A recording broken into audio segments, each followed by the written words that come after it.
তৃতীয় শ্রেণী শিক্ষার্থীদের তোমাদের অনলাইন ক্লাসে স্বাগতম জানাচ্ছি। তোমরা তো দ্বিতীয় শ্রেণী থেকে তৃতীয় শ্রেণীতে উঠেছ, এখন তোমাদের বিজ্ঞান বিষয়টি আছে, তাই না? চলো আজকে বিজ্ঞান বিষয় নিয়ে আমরা আলোচনা করব।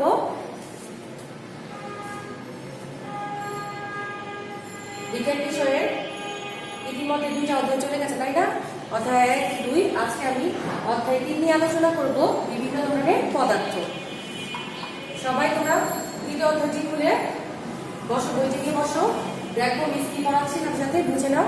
বিভিন্ন ধরনের পদার্থ পদার্থ দেখো আমাদের চারপাশে কি অসংখ্য জিনিস রয়েছে। এদের মধ্যে আছে টেবিল, চেয়ার, বই, পেন্সিল, মার্বেল, ইট, দালান, পাহাড়, এমন অনেক কিছু। এছাড়াও রয়েছে মাটি, পানি, বায়ু ইত্যাদি। দেখো আমাদের আশেপাশে কি আছে, বাসায় তোমরা দেখো আসবাবপত্র আছে, তাই না? তারপর দেখো হাড়ি পাতিল, থালা বাসন। এছাড়া তোমার কি পড়ার পুস্তকের জন্য কি লাগে, বই, খাতা, পেন্সিল, এগুলি কি সবকিছুই কি পদার্থ দিয়েই তৈরি। আবার দেখো তোমরা যখন বিদ্যালয়ে আসো তখন কি শ্রেণীকক্ষে কি দেখতে পাও, বেঞ্চ, তারপর হাই বেঞ্চ, লো বেঞ্চ, তোমরা বসার বেঞ্চে বসো, তারপর ব্ল্যাকবোর্ড, হোয়াইট বোর্ড, এগুলি কি কোনো না কোনো পদার্থ দিয়ে কি তৈরি হয়, তাই না?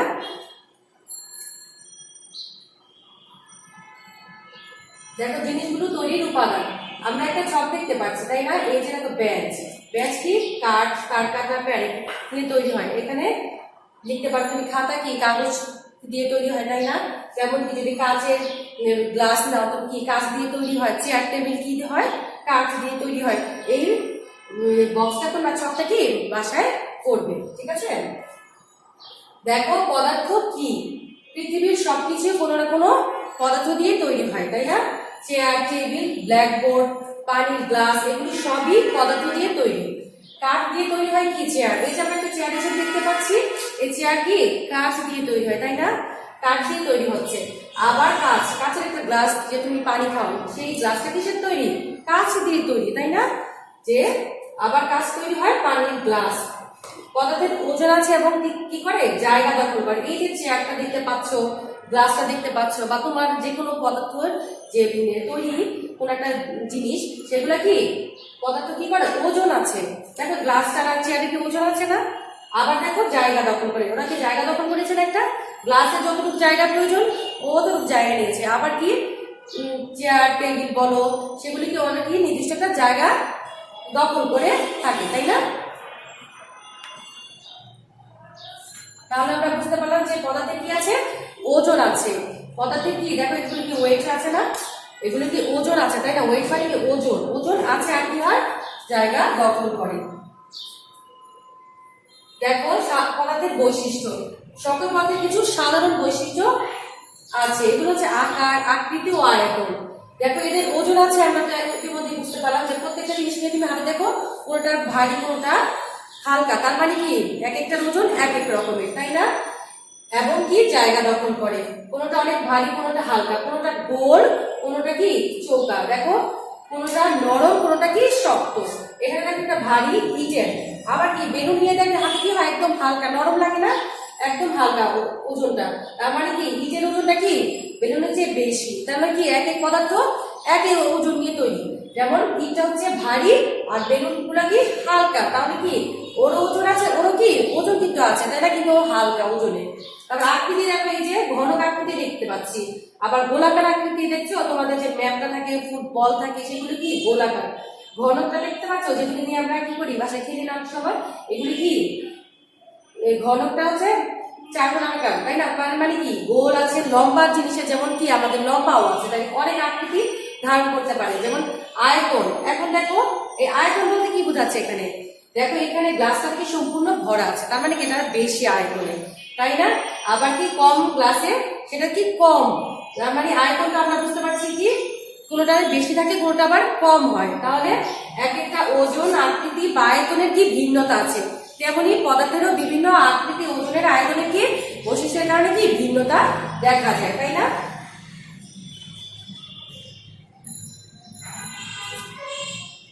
এরপরে খেয়াল করো পানির বিভিন্ন অবস্থা, পানির অবস্থার পরিবর্তন। পানি কি একটি পদার্থ, বললাম তো পৃথিবীর সবকিছুই কোনো না কোনো পদার্থ, তাই না? তৈরি পানি একটি পদার্থ। এখন বরফ ফ্রিজ থেকে বের করে রেখে দিলে কি হবে, বরফ এটি গলে যায়, গলে কি হয়ে যায় পানি হয়ে যায়, তাই না? পানি তাপে যদি ফুটাও তাহলে কি বুদবুদ হয়ে যায় এবং বাষ্পে পরিণত হয়। দেখো পানিরই কয়টা রূপ আছে। পানি যখন তুমি ফ্রিজে রাখো, ডিপে রাখো, তখন কি হয়ে যায়? ঠান্ডা হয়ে ঠান্ডা পানি হয়। আর ডিপে রাখলে কি সেটা অনেক বেশি ঠান্ডা হয়ে কি হয়? বরফ হয়ে যায়, তাই না? তাহলে কি এটা আরেকটা রূপ। তাহলে পানিরই আরেকটা রূপ কি? বরফ। আবার যে পানিটা তুমি ফুটাও, পানি তো আমরা ফুটিয়ে খাই, বাসায় পানি ফুটিয়ে খাও না? পানি ফুটিয়ে যে খাই, আবার অনেক সময় দেখি গরম পানিতে আমরা গোসল করি। তাহলে যখন পানি যখন তাপে আমরা ফুটাই তখন কি বুদবুদ ওঠে, বুদবুদ ওঠে না? এবং সেটা বাষ্পে পরিণত হয়ে যাচ্ছে। তাহলে এই যে বাষ্প হয়ে যে চলে যাচ্ছে, এটাও কি একটা পানির আরেকটা রূপ, ঠিক আছে? তাহলে দেখতে পাচ্ছি আমরা পানির কয়টা রূপ, পানি কি কি অবস্থায় থাকতে পারে। প্রশ্নটা পানির তিনটি রূপ। একটা হচ্ছে পানির কি রূপ? বরফ রূপ, একটা পানি রূপ, আর একটা হচ্ছে বাষ্প রূপ, যেটা জলীয় বাষ্প বলে। যেটা বাষ্প হয়ে উড়ে যায় সেটা হচ্ছে জলীয় বাষ্প, ঠিক আছে? দেখো পানির অবস্থার পরিবর্তন। দেখো একটা কাজ করা হয়েছে, কি করতে হবে? নিচে দেখো ছকটা তোমার খাতায় আঁকবে। তারপরে একটি কেটলি কি করতে বলছে? পানি গরম করতে বলছে। পানি গরম করে ফুটাও। ফুটানোর পরে দেখো পানি ফুটতে থাকলে কি হয়? কেটলির নলের মুখে কি হয়? লক্ষ্য করো, তুমি যা দেখতে পাচ্ছ তার ছকে আঁকো। এখন আমরা কি দেখতে পাবো? লক্ষ্য করো এবং আঁকো। আগে তুমি দেখো তো ধোয়ার মতো কি দেখা যাচ্ছে। তোমার ছবিটা যখন তুমি পানিটা কেটলিতে বসাবে তখন কি লক্ষ্য করবে সেটা তুমি তোমার ছবি আঁকতে বলছে। দেখো আঁকো। দেখো যে বুদবুদ আকারে কি বের হচ্ছে। দেখো কেটলির নলের মধ্যে ধোয়ার মতো একটি শুকনো চামচ, একটা চামচ যদি আমরা ধরি তাহলে কি হবে সেটা আমরা লক্ষ্য করব। যখন পানিটা গরম হয়ে যাবে তখন তুমি একটা শুকনো চামচ ধরবে তখন কি হবে? চামচটার মধ্যে কি দেখো নলের মুখ থেকে চামচটা সরিয়ে এনে ঠান্ডা হতে দাও, তখন কি একটু বিন্দু বিন্দু পানির মতো বাষ্পটা জমা হবে। এই যে দেখো জলীয় বাষ্পটা কি হচ্ছে? যখন ফুটছে তখন কি জলীয় বাষ্প বের হয়ে যাচ্ছে কেটলির নলের মুখ দিয়ে, তাই না?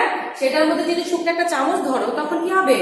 চামচের মধ্যে কি ওই যে বাষ্পটা সেটা কি হবে? জমা হবে। তুমি যদি দূরে এনে দেখো তখন শুকনো চামচটা কি ভিজে গেছে, তাই না? তার মানে কি বাষ্প তৈরি হয়েছে। বাষ্প থেকে কি পানির আবার তৈরি হলো, তাই না? নলের মুখ থেকে চামচটা সরিয়ে এনে ঠান্ডা হতে দাও। ঠান্ডা হলে কি দেখবে তুমি? সেখানে চামচের গায়ে পানি লাগানো আছে, তাই না?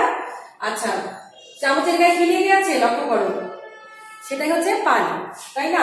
এখন দেখো এখানে আমরা যে কাজটা করবো, কেটলি নলের মুখটা তুমি ছবিতে যা এঁকেছো সেখানে এখানে আঁকবে। তুমি যখন তুমি কেটলির নটা দেখবে তখন দেখবে কি বাষ্পটা যে উড়ে যাচ্ছে সেই ছবিটা এখানে আঁকতে বলেছে, ঠিক আছে? তারপরে চামচের গায়ে ভিজে কি হয়েছে? ভিজে গেছে, তাই না?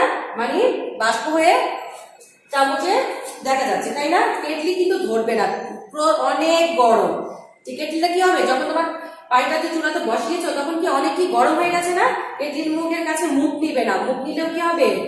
বাষ্পটা কি হয়? খুবই গরম হয়, তোমার মুখে গরম লাগতে পারে, তাই না? এই জন্য তোমরা এইসব কাজগুলি নিজে একা একা করতে যাবে না, ঠিক আছে? কেটলিও ধরবে না, গরম এটা থাকে। কেটলির খুব কাছে মুখ নিবে না, বাষ্প কি খুবই গরম। তার মানে আমরা কি জানতে পারলাম যে বাষ্প কি হয়? পানি থেকে তৈরি হচ্ছে, তাই না? মানে অনেক বেশি পানি ফুটিয়ে গরম করলে বাষ্প তৈরি হয়। দেখো কেটলির নলের মুখে ধোয়ার মতো অংশে যা আছে কি আছে? জলীয় বাষ্প আছে, তাই না? এটাকে তুমি কি মনে করছো? বাষ্পটা কি জলীয় বাষ্প, তাই না? তোমার কাজ নিয়ে সবার সাথে আলোচনা করতে বলা হয়েছে। যখন তোমরা স্কুলে চলে আসবে তখন এই জায়গায় নিয়ে আবার তোমরা বন্ধুরা মিলে কি আলোচনা করবে, আবার নিজেরা গ্রুপ ওয়াইজ কাজ করবে, কথা বলবে, তাহলে কি আরো তোমরা এটা নিয়ে বুঝতে পারবে, ঠিক আছে? এই জন্যই বলা হয়েছে তোমাদের সহপাঠীদের সাথে আলোচনা করার জন্য। যখন তোমরা স্কুলে আসবে তোমার বন্ধুদের সাথে এই টপিকটা নিয়ে আবার আলোচনা করবে, ঠিক আছে? ফলাফল, চামচ ঠান্ডা হলে এর গায়ে আমরা কি বিন্দু বিন্দু পানি দেখতে পাই। কিছুক্ষণ আগে বললাম না যে চামচটা যখন ঠান্ডা হয়ে যায় তখন কি এর আগে বিন্দু বিন্দু পানি জমা পড়ে থাকে, তাই না? এর থেকে আরো পেলাম যে বাষ্প কি হয়? পানি থেকে তৈরি হয়, তাই না? তাহলে কি পানির আরেকটা রূপই কি? বাষ্প, তাই না? জলীয় বাষ্প।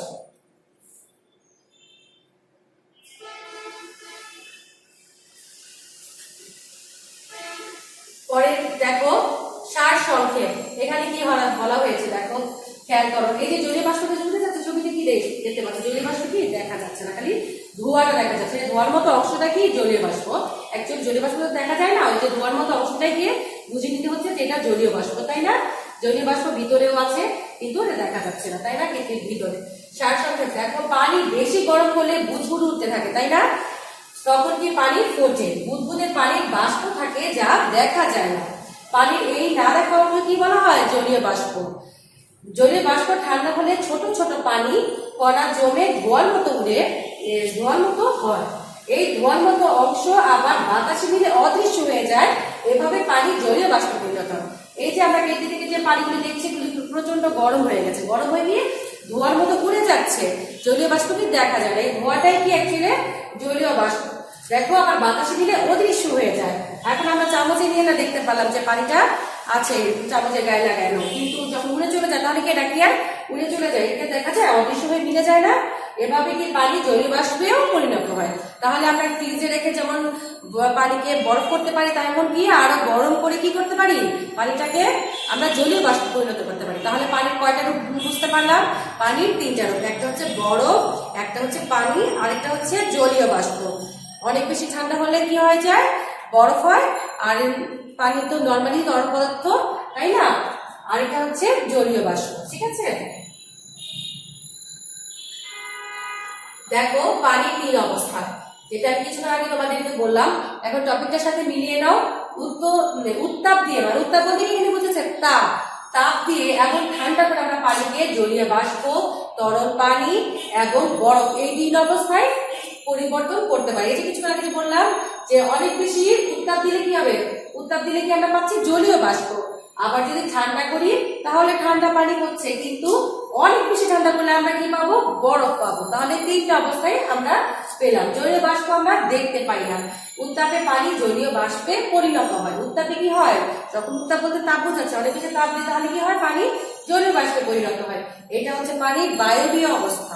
ঠিক আছে, এটা হচ্ছে পানির কি অবস্থা? বায়বীয় অবস্থা। জলীয় বাষ্প ঠান্ডা হলে তরল পানিতে পরিণত হয়। এখন দেখো জলীয় বাষ্পটা যে আমরা চামচ নিয়ে ঠান্ডা করলাম, তাই না? তখন কি হয়েছে? জলীয় বাষ্পটা কি ঠান্ডা হয়ে তরল পানিতে পরিণত হয়েছে, তাই না? এখন দেখো তরল পানিটা যে আমরা পান করি, পানিতে সাঁতার কাটি, পানিতে বিভিন্ন কাজকর্ম করি, তাই না? ধোয়া মোছার কাজ করি, রান্নার কাজে ব্যবহার করি, তাই না? গোসল করি। তাহলে কি পানিটা, তরল পানিটাকে আমরা অনেক কাজে ব্যবহার করি, তাই না? বরফ হচ্ছে পানির আরেকটা অবস্থা, সেটা সেই অবস্থাটার নাম কি? কঠিন অবস্থা। বরফ হচ্ছে পানির কি অবস্থা? কঠিন অবস্থা। পানি অনেক বেশি ঠান্ডা হলে, দেখো অনেক বেশি ঠান্ডা হলে কি হয়? বরফে পরিণত হয়। আর গরম করলে বরফ গলে পানিতে পরিণত হয়। ঠিক আছে, যখন তুমি বরফটাকে কি বাইরে ফ্রিজ থেকে নামিয়ে রাখো তখন কি গরম লাগে? তখন আর সেই ফ্রিজের মতো যে ঠান্ডাটা ছিল সেই ঠান্ডাটা বাইরের পরিবেশে নেয়, তাই না? তখন কি আস্তে আস্তে গরম হয়ে ও গলে যায়, গলে পানি হয়ে যায়। ঠিক আছে, তার মানে গরম করলে কি হয়?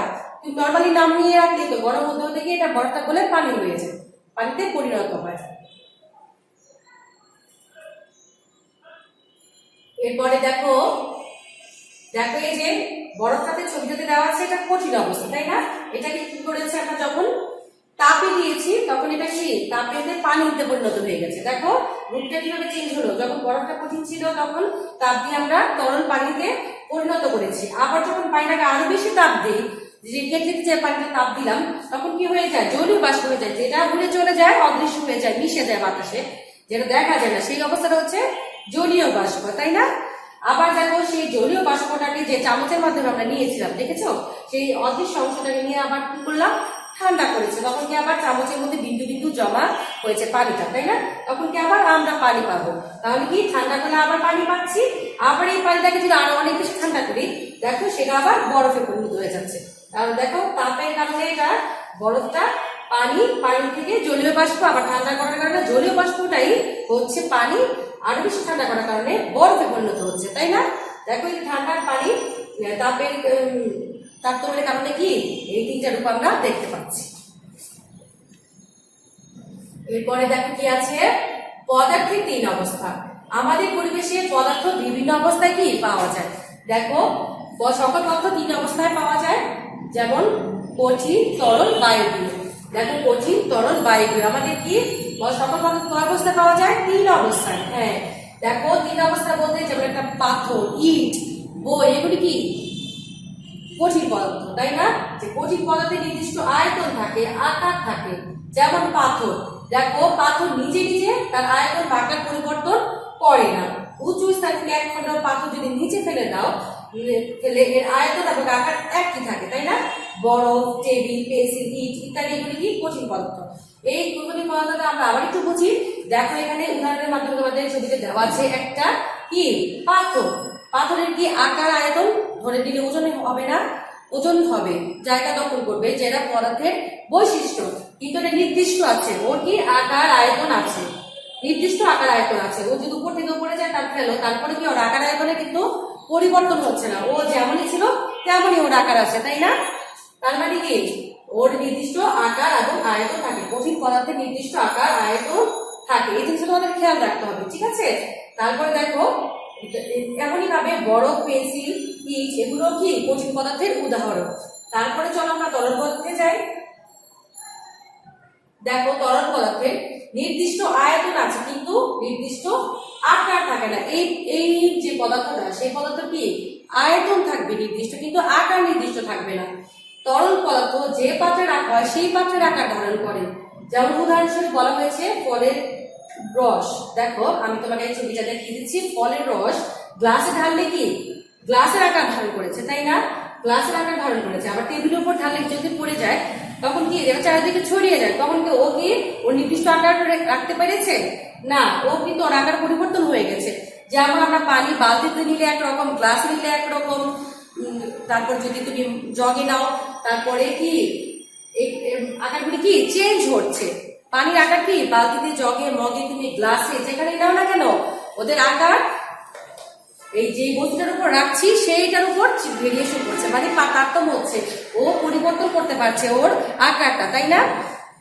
ঠিক আছে, কিন্তু আয়তন আছে। এই আয়তনটাই তুমি যেখানেই নাও না কেন, সেটা বালতিতেই নাও, মগেই নাও বা গ্লাসেই নাও, যেখানেই নাও না কেন, ওর আয়তনটা কিন্তু একই থাকবে। এই ফলের রসটুক এক গ্লাস যেখানে, সেটা তুমি বালতিতে নিলেও এই এতটুকুই থাকবে। তার মানে আয়তনের কিন্তু পরিবর্তন হচ্ছে না, আকারের পরিবর্তন হচ্ছে, তাই না? দেখো এই যে পড়ে গেল, ওর যে আয়তন গ্লাসে ছিল সেটাই কিন্তু এখানে, সেখানে কিন্তু বেশি হয়ে যায়নি, কিন্তু ওর আকারের পরিবর্তন হয়ে যাচ্ছে, তাই না? দেখো সেটাই লেখা হয়েছে। উদাহরণ হিসেবে বলা যায় ফলের রস গ্লাসে ঢাললে গ্লাসের আকার ধারণ করে, ঠিক আছে? আবার টেবিলে বা মেঝেতে পড়লে চারদিকে মেঝেতে ছড়িয়ে যায়। যেমন এগুলো আরো উদাহরণ আছে, পানি, শরবত, দুধ, তেল, ফলের রস ইত্যাদি। এগুলো কিসের উদাহরণ? এগুলো হচ্ছে সব তরল পদার্থের উদাহরণ, ঠিক না? যেমন বই, খাতা, চেয়ার, টেবিল এগুলো যেমন কঠিন পদার্থের উদাহরণ ছিল, আর এগুলো হচ্ছে তরল পদার্থের উদাহরণ, তাই না? এবার দেখো পদার্থের কয়টা রূপ শিখেছি? তিনটা, তাই না? একটা কঠিন পদার্থ, একটা তরল পদার্থ। এখন আমরা শিখবো বায়বীয় পদার্থ। দেখো বায়বীয় পদার্থের নির্দিষ্ট কোনো আকার নেই, আয়তন নেই। এই যে জলীয় বাষ্প যে কিছু আগে বললাম, এটা কি নির্দিষ্ট আকার আয়তন আছে না? ওটা উড়ে যে অদৃশ্য হয়ে যাচ্ছে, নির্দিষ্ট কোনো আকার আয়তন নেই। বদ্ধ পাত্রে রাখলে পাত্রের পুরো জায়গাটা দখল করে, ঠিক আছে? বায়ু, জলীয় বাষ্প হচ্ছে বায়বীয় পদার্থ। এখন আমরা দেখতে পাচ্ছি কি বদ্ধ পাত্রে, যেমন একটা বেলুনকে যদি তুমি নাও, ছোট্ট একটা বেলুনের যেমন নিতে পারি, সেটা আবার যদি প্রসারিত করে বড় করি, তাহলে বায়ুটা কি ওইভাবেই ওই জায়গাটা পুরোটাই দখল করে থাকে। তার মানে বোঝা গেল যে এই বায়বীয় পদার্থের নির্দিষ্ট আকার আয়তন নেই। বদ্ধ পাত্রে রাখলে এটা পুরো জায়গা দখল করে। ছোট্ট একটা পাত্র নিলেও যেমন অল্প বায়ুটা বা জলীয় বাষ্পটা রাখলে কি হয়, পুরো পাত্রটা দখল করে ফেলবে। তেমনি বেলুনের যে বায়ুটা বললাম, যেমন ছোট্ট একটা বেলুনে যে ওই পরিমাণ বায়ুটা যদি দেই, আবার বড় একটা বেলুনের মধ্যেও যদি নিই, তাহলে কি হবে, ও মানে এই বায়ুটা পুরো জায়গাটাই দখল করে ফেলে। মানে বায়ুর মধ্যে বৈশিষ্ট্য হচ্ছে ও আকার আয়তন নেই, কিন্তু বদ্ধ পাত্রে রাখলে ওরা কি করে পুরোটা জায়গায় দখল করে ফেলে, ঠিক আছে? তাহলে উদাহরণ জানতে পারলাম। দেখো এই যে বেলুন বায়বীয় পদার্থের পূর্ণ একটা বায়বীয় পদার্থ, ঠিক আছে? এটা দিয়ে এখানে লিখেছি যে বায়বীয় পদার্থটা ছিল এখানে, সেটা কি আবার বায়ুটা যদি তুমি একটা পুরো পাত্র জায়গা দাও, সেই জায়গাটা পুরোটাই দখল করে ফেলেছে, ঠিক আছে? ছবির মাধ্যমে সুন্দর করে বইটাতে বুঝিয়ে দেওয়া হয়েছে। মিসেস ভিডিওর সাথে সাথে কি করবে, বইটা খুলে নিবে, সুন্দর করে বোঝার চেষ্টা করবে মিসের সাথে সাথে, ঠিক আছে? দেখো এখানে আলোচনায় আরো কি লেখা হয়েছে, যে কঠিন, তরল এবং বায়বীয় পদার্থের দুইটি করে নাম। এখন আমরা অনেকগুলি নাম শিখলাম, তাই না? তোমরা দুইটা করে নাম তো অবশ্যই লিখতে পারবে, তাই না? যেমন আমি কিছুক্ষণ আগে বললাম চেয়ার, টেবিল, বই, খাতা, এগুলো হচ্ছে কঠিন পদার্থ। তরল পদার্থ হচ্ছে যে পানি, শরবত, ফলের রস, তেল, এগুলা কি লিখতে পারি আমরা? তরল পদার্থের উদাহরণ। আর বায়বীয় পদার্থ কি দুটা পদার্থ আমরা। এখন দেখো আর কি দুইটা বায়বীয় পদার্থের নাম কি লিখতে বলেছে। আমরা এর আগে শিখলাম যে বায়ু, জলীয় বাষ্প কি বায়বীয় পদার্থের উদাহরণ, তাই না? দুটি করে তোমরা এখানে নাম লিখে ফেলবে। দেখো অনুশীলনীতে চলে এসেছি আমরা। অনুশীলনী কি আছে দেখো, শূন্যস্থান পূরণ আছে, তাই না? শূন্যস্থান পূরণগুলো মিষ্টির সাথে দেখো, তারপরে খাতায় লিখে ফেলো। বরফ হচ্ছে পানির গ্যাস অবস্থা। বরফ হচ্ছে পানির কি অবস্থা? এত হচ্ছে পুরো টপিকটা যে ডিজিটাল শিখালাম তখন কি বুঝতে পেরেছ এখন? বরফ হচ্ছে পানির কঠিন অবস্থা। দেখো 2 নাম্বার শূন্যস্থান কি আছে, পানি গ্যাস হলে বরফে পরিণত হয়। পানি অনেক বেশি ঠান্ডা হলে কি হয়? বরফে পরিণত হয়, তাই না? 3 নাম্বার দেখো, পানিকে গ্যাস দিলে জলীয় বাষ্পে পরিণত হয়। পানি কি দিলে? পানিকে যখন আমরা অনেক বেশি ঠান্ডা করি তখন বরফে হয়, আর পানিকে যদি আমরা তাপ দিই তাহলে তো জলীয় বাষ্পে পরিণত হয়, তাই না? তাহলে পানিকে তাপ দিলে জলীয় বাষ্পে পরিণত হয়। 4 নাম্বার খেয়াল করো, সকল জিনিস গ্যাস দিয়ে তৈরি। সকল জিনিস কি দিয়ে তৈরি? পদার্থ দিয়ে তৈরি, তাই না? সেটা কঠিন পদার্থ হইতে পারে, তরল পদার্থ হইতে পারে, বায়বীয় পদার্থ, যাই হোক না কেন, কিন্তু সকল পদার্থই কি পদার্থ দিয়ে তৈরি। কি দেখবে এখানে? পদার্থ দিয়ে তৈরি। ঠিক আছে, এরপরে দেখো এখানে প্রশ্ন অনুশীলনী দেওয়া আছে 5টা প্রশ্ন, সেগুলি আমরা চলো শিখি। নিচে প্রশ্ন উত্তরগুলোর উত্তর দাও। দেখো পানির 3টি অবস্থার নাম কি? আমরা যদি এদিক থেকে ভালোভাবে শিখেছি পানির 3টি অবস্থার নাম কি? পানির 3টি অবস্থার নাম হলো, একটা হচ্ছে দেখো উত্তরটা, অবস্থার নাম হলো বরফ, 2 নাম্বার পানি, 3 নাম্বার কি আছে? জলীয় বাষ্প। বরফ, পানি ও জলীয় বাষ্প। দেখো পদার্থ কি ব্যাখ্যা করো। দেখো এই প্রশ্নটা কি আছে, যা জায়গা দখল করে। আমরা এতক্ষণ যে পড়লাম পুরোটা অধ্যায় তো পদার্থ নিয়ে তৈরি মানে ছিল, পদার্থ দিয়ে ছিল না। এখন দেখো আমরা এটাকে কি বুঝতে পারলাম, সেই ব্যাখ্যাটা তোমাকে এখানে চেয়েছি। তুমি লিখবে যা জায়গা দখল করে এবং যার ওজন আছে তাকে পদার্থ বলে।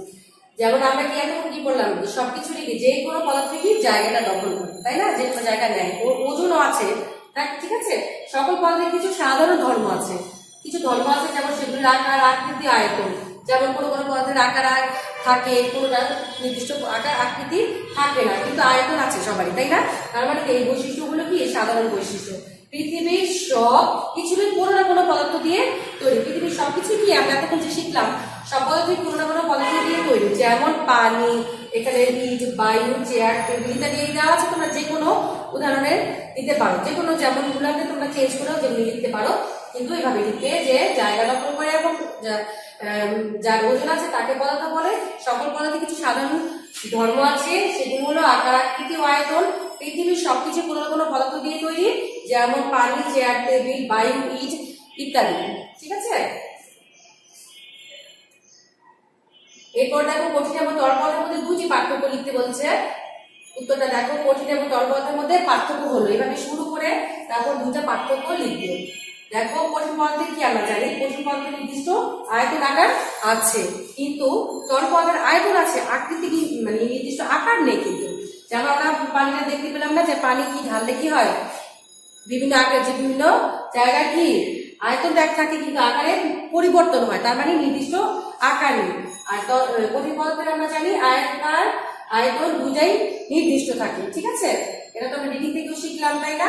কঠিন পদার্থ নিজে নিজে তার আয়তন বা আকার পরিবর্তন করে, যা তো উপর থেকে যাবে ইটটা যে ফেললি, বা এটা কি নির্দিষ্ট আকার আয়তন, পাথরটা যে ফেললাম তখন কি এটার আকার আয়তনে কোনো পরিবর্তন হয়নি, কিন্তু তরল পদার্থ কি হয়েছে, যে পাত্রে রাখা হয়েছে সে পাত্রের আকার ধারণ করেছে। তাহলে এটার সাথে ওর কি তরল পদার্থ, কঠিন পদার্থে কি ভিন্নতা আছে, এটাকেই বলে পার্থক্য। পার্থক্য বলতে বোঝায় দুইটা জিনিসের মধ্যে ভিন্নতা কি আছে, সেটাকে বলা হয় পার্থক্য। ঠিক আছে, এরপরে দেখো বায়বীয় পদার্থের 2টি বৈশিষ্ট্য লেখো।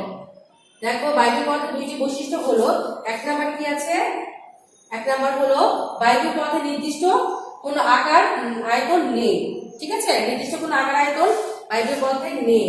2 নাম্বার দেখো বায়বীয় পদার্থ বদ্ধ পাত্রে রাখলে পাত্রের পুরো জায়গাটা কি দখল করে থাকে। ঠিক আছে, এটা কি আবার তরল বা বায়বীয় কঠিন পদার্থের এরকম বৈশিষ্ট্য নেই যে পুরো জায়গা দখল করে, কিন্তু ও কি করে, যখন যেমন পাত্রটাই নিবি তুমি সেই পাত্রের আকারটাই ধারণ করবে। বেলুন ছোট নিলে ছোটোর মধ্যে আনতে যাবে, আবার বড় করে একটা জায়গা বড় করে বেলুন নাও, তো ও ওই জায়গাটাও পুরোটাই দখল করে থাকে। এটা হচ্ছে বায়বীয় পদার্থের বৈশিষ্ট্য, নির্দিষ্ট কোনো আকার আয়তন নেই, আর বদ্ধ পাত্রে রাখলে পাত্রের পুরো জায়গা দখল করে। 5টি তরল পদার্থের নাম লেখো। 5টি তরল পদার্থের শিখেছি বলো তো তোমরা? যে একটা পানি, শরবত, দুধ, তেল, আর এটা কি ফলের রস, তাই না? এটা তোমরা পারো, তাই না? এবার দেখো অনুশীলনী দিয়ে কি আছে, বাম পাশের বাক্যের সাথে ডান পাশের শব্দে কি করতে বলেছে, মিল করতে বলেছে। দেখো এটাতে কি দেওয়া আছে, ও যে পদে নির্দিষ্ট আয়তন এবং আকার থাকে। দেখো দেখো খেয়াল করো, এখানে তিনটা পদার্থের তরল, কঠিন, বায়বীয় দেওয়া আছে। এই বৈশিষ্ট্যতে কোনটা মিলে তোমার এটার সাথে ম্যাচ করতে বলা হয়েছে, তাই না?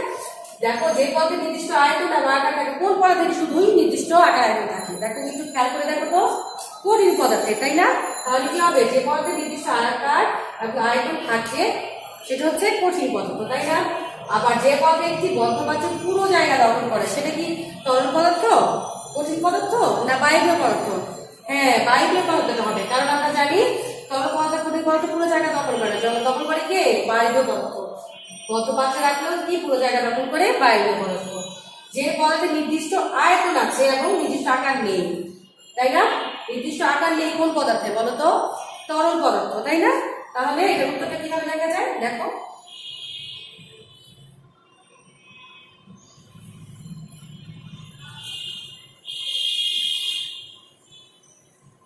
দেখো যেমন আয়তন আকার থাকে কঠিন পদার্থ।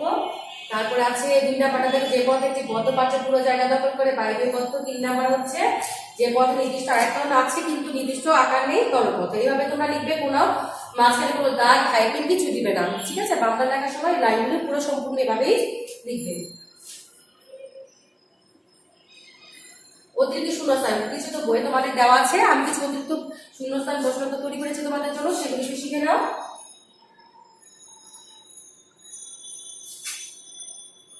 শূন্যস্থান পূরণ। দেখো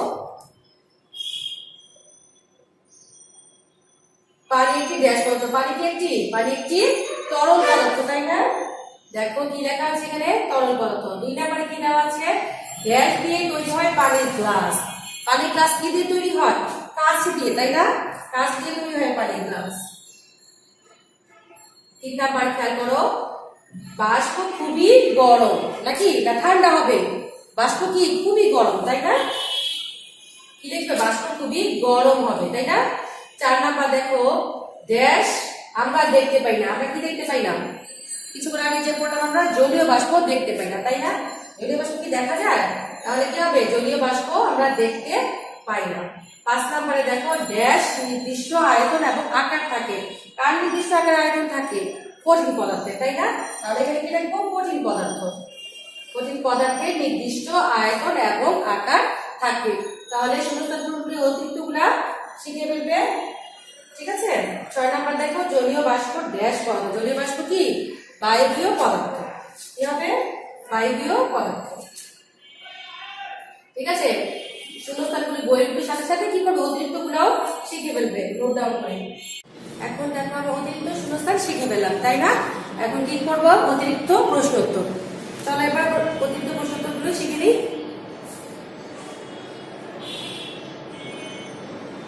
দেখো 1 নাম্বারে কি আছে, পদার্থের কয়টি অবস্থা ও কি কি? এই অধ্যায় থেকে আমরা কি শিখলাম, পদার্থের কয়টি অবস্থা শিখেছি বলতো? পদার্থের 3টি অবস্থা, তাই না? দেখো আমি লিখেছি পদার্থের 3টি অবস্থা, যথা 1 নাম্বার কি, দেখো কঠিন পদার্থ, 2 নাম্বার তরল পদার্থ ও 3 নাম্বার কি, বায়বীয় পদার্থ। তাহলে পদার্থের 3টি অবস্থা যথা কঠিন পদার্থ, তরল পদার্থ ও বায়বীয় পদার্থ। এবার দেখো 2 নাম্বার, পদার্থের বৈশিষ্ট্য লিখো। পদার্থের বৈশিষ্ট্য হলো, এভাবে লিখে তারপর লিখবে ওজন থাকে এবং কি করে, জায়গা দখল করে। পদার্থের বৈশিষ্ট্য হলো ওজন থাকে এবং জায়গা দখল করে, ঠিক আছে? 3 নাম্বার দেখো, বরফ কি? আমরা কি করেছি, পানির কঠিন অবস্থা হচ্ছে বরফ, তাই না? বরফ হলো পানির কঠিন অবস্থা। পানিকে অনেক বেশি ঠান্ডা করলে কি হয়, এটি পাওয়া যায়, মানে বরফ পাওয়া যায়। পানিকে যদি ডিপ ফ্রিজে রেখে কি বেশি ঠান্ডা করি, ঠান্ডা করলে কি হয়, ফ্রিজে রাখলে কি হয়, ঠান্ডা পানি হয়। যদি আমরা ডিপে রাখি তাহলে কি হয়, অনেক বেশি ঠান্ডা হয়ে কি হয়, পানিটা বরফে পরিণত হয়, ঠিক আছে? তাহলে বরফ হলো পানির কঠিন অবস্থা, পানিকে অনেক বেশি ঠান্ডা করলে এটি পাওয়া যায়। 4 নাম্বার দেখো, বরফকে কিভাবে পানিতে পরিণত করা যায়। যেমন অনেক পানিকে অনেক বেশি ঠান্ডা করলে কি করা যায়, বরফ পাওয়া যায়। যেমন বরফকে কিভাবে পানি পাবো, দেখো বরফকে তাপ দিয়ে পানিতে পরিণত করা যায়। বরফকে কি করা যায়, তাপ যদি দেই, যদি বাইরে রেখে দিই তাহলে কি হবে, বাইরের ঠান্ডাটা কম, গরম না, ফ্রিজের থেকে তখন কি হবে, বরফটা গলে গিয়ে পানি হয়ে যায়, পানিতে পরিণত হয়ে যায়। ঠিক আছে, জলীয় বাষ্প কি, জলীয় বাষ্প কি, দেখো জলীয় বাষ্প,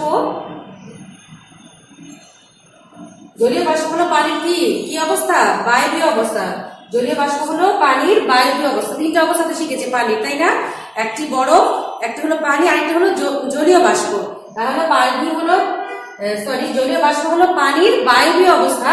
পানিকে গরম করলে কি হয়, এটি পাওয়া যায়। যখন আমরা কি কেটলিতে পানিটা গরম করেছি, ফুটন্ত পানি থেকে কি বের হয়েছে, জলীয় বাষ্পটা কেটলির নল থেকে বের হয়েছে, আমরা দেখলাম, তাই না, রিডিং করে। তার মানে কি, পানিটাকে যদি অনেক বেশি গরম করি, গরম করলে কি হয়, তখন এটা মানে জলীয় বাষ্পটা দেখা যায়। তাহলে জলীয় বাষ্প হলো পানির বায়বীয় অবস্থা, পানিকে গরম করলে এটি পাওয়া যায়। দেখো তরল ও বায়বীয় পদার্থের মধ্যে কি মিল রয়েছে, আমরা প্রশ্নটা করেছি তরল ও বায়বীয় পদার্থের মধ্যে কি মিল রয়েছে। তরল পদার্থের কি আছে, দেখো এদের নির্দিষ্ট কি আকার আছে, তারপর বায়বীয় পদার্থের কি নির্দিষ্ট আকার আছে, নেই। এই দুইটা পদার্থের কিন্তু নির্দিষ্ট আকার নেই। কঠিন পদার্থের নির্দিষ্ট আকার আছে, তাই না? একটা বলের বা একটা পাথরের কি নির্দিষ্ট আকার আছে, কিন্তু দুধ বলো, দুধ যদি গ্লাসে ঢালি বা পানি নেই, তাহলে কি হয়, সেটা কোনো নির্দিষ্ট আকার নেই। তেমন গ্যাসেরও কি, বায়বীয় পদার্থ যে বায়ু, সেটারও কি নির্দিষ্ট আকার নেই। তার মানে কি বুঝতে পারলাম, তরল আর বায়বীয় পদার্থের মধ্যে মিল রয়েছে, এদের নির্দিষ্ট কোনো আকার নেই। ঠিক আছে, তা 5টি কঠিন পদার্থের নাম লিখো। 5টি কঠিন পদার্থের নাম লিখো। এক নাম্বার, দেখো উত্তর লিখবে কিভাবে, 5টি কঠিন পদার্থের নাম হলো, 1 নাম্বার দিয়ে লিখবে কি, এরকম তুমি কঠিন পদার্থ চেয়ার, টেবিল, বই, খাতা, যাই কিছু লিখতে পারো না কেন, আমি লিখেছি 5টা, তুমি যে কোনো 5টা লিখতে পারো। 1 নাম্বার লিখেছি বরফ, 2 টেবিল, 3 পেন্সিল, 4 ইট, 5 বই। তাহলে কি 5টি কঠিন পদার্থের নাম শিখে ফেললাম, তাই না? এরপরে দেখো অতিরিক্ত একটা বামদান আছে, আমরা অনুশীলনে বামদান শিখেছি, একটা অতিরিক্ত বামদান শিখবো। দেখো বাম পাশের বাক্যের সাথে ডান পাশের বাক্যের মিল করো। দেখো বাম পাশে কি আছে, আমরা জলীয় বাষ্প গলে পানিতে পরিণত হয়, আকার ও আয়তন থাকে। দেখো আয়তন আছে কিন্তু আকার নেই, দেখতে পাই না, কোনটা হতে পারে তোমাদের মনে হয়? আমরা এদিক থেকে পড়েছি কি, আমরা জলীয় বাষ্প দেখতে পাই না, তাই না? এরপরে দেখো জলীয় বাষ্প ঠান্ডা হলে, জলীয় বাষ্প ঠান্ডা হলে কি হয়, জলীয় বাষ্প ঠান্ডা হলে কি তরল পানিতে পরিণত হয়। আমরা তো এর আগে শিখেছি যে রিডিংটাতে দেখেছি না, জলীয় বাষ্প যদি ঠান্ডা করি তাহলে কি তরল বিন্দু পানি চামচের গায়ে লেগেছিল, তাই না? তাহলে কি হয়েছিল, তখন জলীয় বাষ্পটা ঠান্ডা হয়ে তরল পানিতে পরিণত হয়েছে। তারপরে বরফ, তাপ দিলে কি হয়, বরফ যদি আমরা তাপ দিই তাহলে কি গলে পানি হয়ে যায়, তাই না? গলে পানিতে পরিণত হয়। আবার দেখো উত্তাপে পানি জলীয় বাষ্পে পরিণত হয়, যা পানি, আচ্ছা উত্তাপে যে আমরা বললাম যে তাপ দিলে যে পানি জলীয় বাষ্পে পরিণত হয়, এটা পানির কি অবস্থা, কঠিন অবস্থা, তরল অবস্থা না বায়বীয় অবস্থা? এখানে তরল অবস্থা আছে, বায়বীয় অবস্থা আছে, কোনটা হবে, বায়বীয় অবস্থা হবে। এমন তোমাদের দুই একটা অপশন বেশি থাকতে পারে, তোমাদের দেখে এখানে দেখে কোনটা সঠিক সেটা চিহ্নিত করে তারপর লিখতে হবে, তাই না? উত্তাপে পানি জলীয় বাষ্পে পরিণত হয়, যা পানি কি হবে, বায়বীয় অবস্থা। জলীয় বাষ্পটা কি বায়বীয় অবস্থা, তাই না? তরল পদার্থে কি আছে, তরল পদার্থের আকার ও আয়তন থাকে, এটা কি হবে নাকি দেখো আয়তন আছে কিন্তু আকার নেই, কোনটা হবে তোমাদের মনে হয়? দেখো তরল পদার্থের আয়তন আছে আমরা জানি, কিন্তু আকার নেই, তাই না? তাহলে সঠিক উত্তরটা হবে তরল পদার্থের আয়তন আছে কিন্তু আকার নেই। এই বামটা আমরা উত্তর আকারের পিছনে লিখেছি, পরের স্লাইডে দেখো, সুবিধার্থে এটা নোট ডাউন করে রাখো যে আমরা 1 নাম্বার পদে পেয়েছি, আমরা জলীয় বাষ্প দেখতে পাই না। 2 নাম্বার জলীয় বাষ্প ঠান্ডা হলে তরল পানিতে পরিণত হয়। 3 নাম্বার বরফ তাপ দিলে গলে পানিতে পরিণত হয়, তাই না? 4 নাম্বার দেখো ঘ নাম্বার কি আছে, উত্তাপে পানি জলীয় বাষ্পে পরিণত হয়, যা পানির বায়বীয় অবস্থা। আর ও নাম্বার হচ্ছে তরল পদার্থের আয়তন আছে কিন্তু আকার নেই। তোমরা কিন্তু এভাবে লিখবে, কোনো হাইপেন মাঝখানে কোনো ফাঁক কিছু রাখবে না, ফাঁকা জায়গাও রাখবে না, স্পেস দিবে না, এভাবে সুন্দর করে তোমাদের খাতায় লিখবে। আচ্ছা শিক্ষার্থীরা, আজকের মতো তোমাদের সাথে এখানেই বিদায়। তৃতীয় অধ্যায়ের বিভিন্ন ধরনের পদার্থ রিডিংটা আমরা সুন্দরভাবে শিখেছি। এরপরে কি করেছে, প্রশ্নোত্তর, বাম ডান শূন্যস্থান পূরণ, অতিরিক্ত প্রশ্নোত্তর, অতিরিক্ত শূন্যস্থান, অতিরিক্ত বাম ডান, যাই কিছু শিখলাম না কেন নোট ডাউন করে সুন্দর করে বাসায় শিখে ফেলবে। ভালো থাকবে শিক্ষার্থীরা।